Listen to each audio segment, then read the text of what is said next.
We are back with another IPO watch, and today we're going to be analyzing Winstar Capital Berhad. So these are the quick details. It is about 35 cents a share.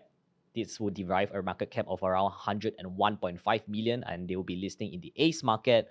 For financial year end 2023, they are making about 8.02 million in profits. But for FPE 2024, this is until July 31st. 31st of July. They make about 4.85 million. But if you look at the 2023's valuation, it's going to be around 12.65 times.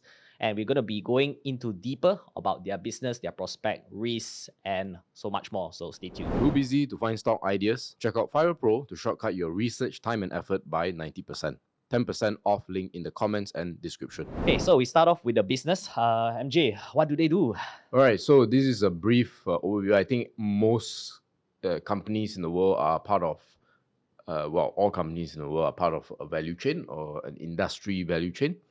And of course, the Winstar Capital is no different. They're in the aluminium industry, and more specifically in the midstream. So the big word here would be aluminium extrusion. Roughly 63% of their sales come from this. Upstream would be things like mining. So people who produce aluminium billets. For those who don't know what aluminium billets are, they look like very big aluminium metal chopsticks. Okay. It's like long cylinders, right? Okay, so they will use that as their raw material before they do some magic. I liken the extrusion business like modern day blacksmith, and I explain a little bit more. So they have three basic businesses: aluminium extrusion, fabrication, trading, distribution, and solar PV. But we'll start with the extrusion one first. So what is the purpose of extruding, right? And long story short, aluminium alloys can be manipulated physically and mechanically to produce a certain shape. So the first thing would be dimensions and complexity. So whether it's, you can see some of the products on your right here, right? Aluminium profiles, ladders, even solar PV. And just to give you a visual, so it looks like that. On your left here, you can see sliding windows, different doors and things like that. So complexity and dimensions one. The second one is strength when it comes to tensile and fatigue.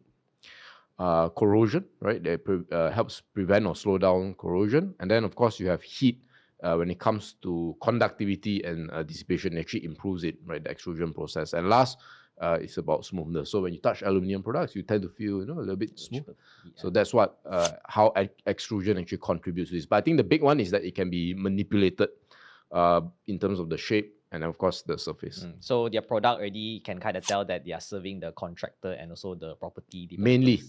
Mainly. So if you all know this company called Kejaya Prospect, it's one of their big clients. If I'm not mistaken, it is north of, it's almost about 8 figures when it comes to sales. So you can pause the video and look at the chart on the right to show you the flow. So you can see it starts with the aluminium billet, right? You see that chopsticks that I was talking about. And then they turn it into these things called extended aluminium profiles. They work their magic. They add some anodizing and powder cooling process. And then finally they can fabricate and assemble some of this. So that's extrusion. Then you have fabrication, right? It's more to do with bending, cutting, mechanical fastening, for the finished product. So you can say this is closer to the downstream, right? If you remember here, right? Downstream, right? On the right here. Okay. Closer there. And they have their own distribution brand, which is called Asteri. Now, a big chunk, the second largest chunk of their sales would be trading, right? This would be building materials for the construction property sector. So I believe some of the clients that work for extrusion, they also work with the trading side. They have about 3,400 SKU, which is just stock keeping units, different types of products basically. And then, they deliver their goods through either their own fleet or, something third party, especially when they need more help. So on the right, you can see some of the little things. So even your door handles might be from Mr. Winstar Capital. So an up and coming business right now would be solar. Yeah. So they work together with this company Sunview initially to start this business. specifically the subsidiary called Wave Systems, and they are also a shareholder, just to be clear, Sunview. Now, they have this thing called solar PV mounting structures. You all can actually Google what it looks like. But on your right, this is what you can see a lot of panels and all that. And why do they need these mounting structures? In essence, it's for optimal sunlight capture for efficient electricity generation. So, the solar panels need to be angled a certain way to absorb the most sunlight. So they have to use their extrusion experience to build something so that they can angle. Okay, so it's something like to support the solar panel. Yeah. Pretty much. Okay, so then the segments, I think when the breakdown is this. When it comes to the aluminium side, as I said earlier on, it's about 63%. This FPE, so until 31st of July 2024. So if you can prorate yourself, right, add another 80% to this. Yeah, okay. I noticed also there's a tiny small solar. Yeah, so there's a solar side, 2.5 million, and that's growing. Yeah, they'll be quite exciting. And then extrusion. So one thing interesting that they have as well is they actually not beholden to Sunview. They have actually many dozens of clients actually. If I'm not mistaken, it's above 30 or thereabouts. Yeah. And they're not beholden to Sunview because Sunview also does all these solar panels, EPCC, right? Yeah. What they emphasize a lot is that, yes, Sunview helped them out, but when they want to get Sunview contracts, they actually still have to tender and things like that. Oh, okay. Yeah, okay. so it's not just, it's not their, technically, I mean, it's not their godfather's company, Okay. in that sense. Yeah, I just want to also clarify that this margin is based on gross margin. This would be, I mean, that if it's net, it would be a fantastic. But but extrusion business is more because there's more value add. Whereas when it comes to trading, it's just taking one good and selling it to a market, right? Yeah. Now these are their customers based on the year. Now this is one of the big selling points that they have, which is about 20. Top 5 customers only take out about 21%. So the math works out to be 4 to 5% each, give or take. Yes. And in total, they actually have 3,145 that's a lot. customers. Okay. So they are extremely diversified. They remind me a lot of Wellcome, if you all know the business. It's one of those business where there's no customer concentration. Yeah. They have peers in the industries that have 80% for one client only. So that's that's a big selling point. And of course, just as a fact, Sunway Winstar, right, became a subsidiary of Sunway Holdings actually in 2015. Yeah, so here alone already you can see like 3 companies that is similar to the listed company. So Kejaya Prospect, that's one. Fabulous Sunwheel, and Sunway. So that's the Sunway's Holdings subsidiary. Yeah, so I think there's one big thing you can take away is that they're very diversified customer base. So there's no risk of catastrophic failure. So I mentioned just now Formosa, you can see 40 over percent, comes from them. Okay, so the team. Yeah, the team. Let's have a look. So the foremost important people, I would say, I mean, they're all important, but I think these are the foremost: operations, marketing. Okay. CEO and sales. CEO, factory operation, Li Yongzhi. I think this one later we're going to go through each of these individuals. What are their credentials? Yeah, so this is what they look like, right? Yeah. If you're curious. Okay, so now the key thing here is that you see all the way on your left, Mr. Chua here. He's only 34 years old. Yeah. He's incredibly young, but he already has experience in the business. Yeah, I think his father is the one that is brought him into the team. So you can see over here, Mr. Chua Chong is the vice chairman, and he already has a lot of working experience in the construction industry since 1975. So you can see how big of a working experience he's had. And he also started his own company, which is the Seng Cheong Aluminium in 1993. He then do CNC engineering in 1995. Then after that, he joined Winstar Solar. And got appointed as a director since then. He also is the founder of Winstar Aluminium, which is one of the subsidiary for Winstar Capital. And then he brought in his son along, which is Chua Boon Hong. He's 34 years old, and he's the CEO of the company. COO Li Yongzhi, he also joined quite a few companies before that. You can see that these are basically his credential. He's been hopping around, and then finally he settled with So I think Winstar. one key thing here is for those of you who are younger, you may not be aware of this, but the key here one is, I would say, OYL Manufacturing. Have you heard of this company? No. It's an air conditioning company. It's one of the best performing stocks before it got privatized in Malaysia. Oh. It has the same status as Mummy Monster. Mummy Monster was also a stock listed in Malaysia that went up really well.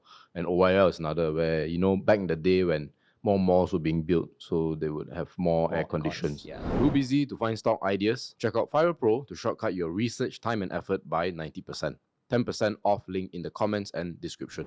So this is a good company, I guess, in terms of a CV, right? Daikin, that's why you can see Daikin is there as well. Yeah, right? yeah. So yeah. Yeah, interesting fact. Okay, then the last one we have here is Kuni Cheng. Now this one is very interesting because he has been staying with Winstar for the longest time since 2002. Yeah, so he has early. been through thick and thin until the company is listing today. One thing we didn't mention here is the CFO, which is Sheng Toi Se. Yeah, so I would just throw in a shout out to the CFO as well. So this is the shareholding. And yeah, they will likely be reducing their stocks their shares a little bit. You can see that the number of share has reduced. It will be put up for offer for sales back to the shareholders. Okay, industry. Let's have a look at how is the aluminium extrusion industry. Yeah, so I think the big one is, I think the industry itself is relatively easy to understand, right? Construction property is still going to happen. Maybe not like before, but you're still going to have more aluminium. It's good. The buildings are going to be more complex. So more complex means more complex shapes, different types of windows, doors, whatever. And this means that maybe the volume of units will increase. It will, but let's say if it doesn't, but the complexity increases. And so all this can factor into the growth of the aluminium side of things. And of course, the solar, right? Yes. It's only going to grow. But the key one we have to look at would be the future. So the current state is that there are a manufacturing line where there's 4 extrusion lines, 1 for powder, 4 for anodizing, 10 for fabrication, /assembly, and then 1 warehouse. So I know it's a bit small, you can pause and see how they're going to use the proceeds. They're actually going to add 4 new extrusion lines from the IPO proceeds. This would pretty much 2x. double the line, and it will go for the first 4 extrusion line is 6,700 metric tons a year. The new ones are going to be 8,580. So it's actually more than it doubles the line, but it will actually double the capacity, and this will be IPO proceeds. Now they are also going to build a new factory beside the current facility, but that will be using bank loans. So the reason they're doing this is because they want to show investors that they are already starting with the expansion plan, whether or not they get IPO proceeds. Because many people who list would say, hey, let me get IPO proceeds, then let's start. So for them, they're already starting the expansion, whether or not the IPO proceeds is coming. I think this also have to do with the data center and a lot of these property boom run, which is happening at 2023 and 2024. And also you can see Kejaya Prospects, a recent quarterlies also has been doing very well. So and they have been constantly replenishing their land bank, getting more land bank to build more houses. Same for Sunway also. So that's why you can see them. They are quite busy for Winstar Global Capital. And one thing to take note is that most of their clients are Malaysian. Malaysia is still developing in many areas, and I think that's when companies like them, blacksmiths like them, are very, very useful. So you can pause, and this is the timeline for the new manufacturing facility. So you can see they're going to IPO in late 2024, which is December, but they already commenced the construction already. Earlier on, as I said, right, they're not waiting for the IPO proceeds just to start expanding. So you can see, and they think that Q3 next year, which is in about 10 months' time or less, they will start operation. That's very efficient. So here's some of the money and how they're going to allocate it and things like that, right? So now, this is one thing that the tough part about this industry is that there's a lot of players, and they have about 2.73% market share.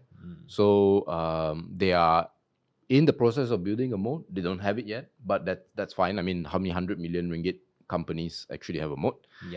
But that's what they're trying to do, and it's a competitive market. Now, what is interesting is that because of their model, where they serve many different customers, the bargaining power of these customers is not as strong. Okay. Because if let's say if you push Winstar too much, they'll just say, it's fine, I have 3,000 over customers. Yeah. Right? Whereas if let's suppose they work with Kejaya Prospect, it's a bit harder because Kejaya Prospect is It's a big one. right? Yeah. So the margins will be squeezed. Yeah. So yeah, that's where one of the big advantages of having multiple customers. Okay, numbers. So as mentioned earlier on, the GPM is in the double-digit area. Of course, it's a rough midpoint between the aluminium business and the trading business.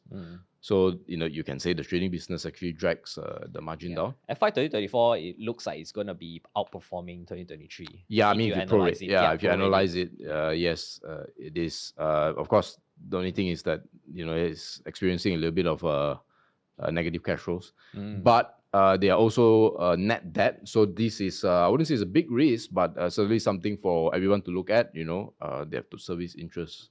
Yeah, and I all think that. Yeah, I think that's pretty normal for aluminium or steel company to have a net debt because number one, their products, the turnover rate is quite fast also. Correct. So they need some sort of like short-term financing to fund their working Correct. capital. So correct. So you're right. So 2/3, almost 70% of the debt here are short-term debt. Yeah. So correct. it's not funny enough. Short-term debt sometimes it's not actually that big a risk, depending on the context. It depends on the nature of the business. So of course, this is another aspect that is not as attractive to me. Would be the returns on invested capital, right? I can show the full calculation here. Decided to add that in this round. About 7%. I think for those who are following us, we always like at least mid-teens and above. For us to hop onto a company that has sub a single-digit ROIC is possible, but it needs to be a very, very low valuation, right? It needs to be, otherwise, to compensate for the capital efficiency. Or another way is you can actually compare their ROIC with other competitors in the same space, so you can see how they are ranking. Basically, from that. But just to be clear on the math, right? This is based on FPE 2024, so it's a bit skewed. If you prorate it, it's actually mid-teens. Yep. Right. So it's about 7% now. I think it's probably about 13% if you prorate it. But also do take note, this is an IPO. So again, IPO companies, the numbers tend to look really, really good because they are working with the underwriters to make sure the numbers are perfect. But of course, once you get listed, then that's when the true, you can say, battle begins. Yes. To actually produce the real numbers. Yeah. So make sure to actually monitor and continue to see what are their quarterlies in the future. Yes. Okay, investment merits. So, so I think the two risks, as I mentioned, just as a summary, would be it's competitive. They're on the way to becoming a dominant player, but it takes time. As I said, 40 players. The second is a low ROIC business. So, if you all don't know what the significance of ROIC is, this right? At the end of the day, the returns of your stock will not veer too differently from the ROIC. So, for example, if the business has a 10% ROIC, chances are you're not going to get more than 10% over the long run. In the short run, you can make 30%, lose 30%, whatever. But over 10, 20-year period, if you invest in the 10% ROIC, you're going to get a 10% return. So if it's going to be low and less than 10%, then it's not so attractive. Yeah. But the good is the barriers to entries is decently high, right? You need 24 million ringgit to start up this business. Some of the relationship that they have with customers and suppliers is a very long time. Some of Winstar is about 20 years already. And because customers are small, you can have back-end margin because your negotiating power is a lot bigger. Basically, it's you don't want. I have a big line waiting. Basically, they have the power to say no if they don't like. They think the margin is not so attractive to them. Yeah. Now there are a couple of things left, which is China. Every time you do this kind of business, you always have to ask. Especially manufacturing and all this stuff. Why can't China do it? Yeah. And of course, China can do it if it wants to, but in this case, it's too small. Right? is too small for a business for a lot of Chinese companies to care. You know, Chinese companies want big, Yes. usually, right? Country is big, everything is big, right there. And even if they decide to do it, there's a second issue, especially because Winstar Capital is more local, and that is response time. So if let's say you have defects or you have certain issues of the product, if you source it from a Chinese company, they'll say you wait 2 to 3 months, then we'll fix it for you. You know, Winstar is a lot shorter, right? I'm not sure exactly how, but it's definitely less than 1 month. If it's too complicated, maybe more. But in essence, that's one big advantage, just a local home court advantage, you can say. And last one. And of course, last one is just, you know, the biggest cost is aluminium. Generally, they can pass it on to their customers, which is in the construction and property sector. Because if you don't get the aluminium stuff, how are you going to build? Yeah, yeah. exactly. So that's about it for today's video. We'll see you next week. Bye-bye.